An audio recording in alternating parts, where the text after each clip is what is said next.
நிலவை பார்த்து வானம் சொன்னது என்னை தொடாதே.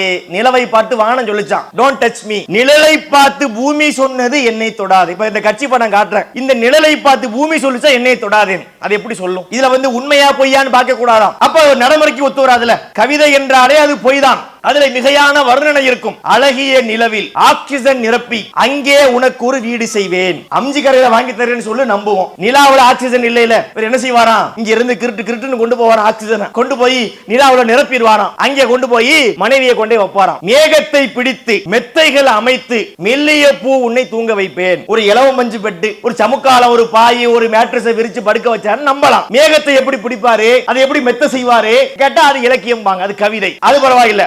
தூக்கத்தில் மாது வேர்க்கின்ற போது நட்சத்திரம் கொண்டு நான் துடைப்பேன். தூங்கும் போது பொம்பளையாளுக்கு வேர்க்குது, கர்ச்சீப் வச்சு துடைக்கலாம், ஒரு டவலை வச்சு துடைக்கலாம். இவர் என்ன செய்வாராம்? இருந்து போவாராம், நட்சத்திரத்தை பிடிச்சு கொண்டு வருவார். நட்சத்திரங்கிறது என்ன? அது ஒரு சூரியன் தான். அதை முதல்ல தூக்கிட்டு வர முடியுமா? கிட்ட போனாலே இவர் கருகிடுவாரு. ஒரு மாதிரியா போய் புடிச்சு வந்தாரு வச்சுக்கிருவோம். கொண்டு வந்து இங்க மனைவி மேல வச்சோட மனைவி கருகி போயிடும். இதுதான் கவிதை. கண்ணுக்கு மையழகு, கவிதைக்கு பொய்யழகு. அவனே படிச்சானா?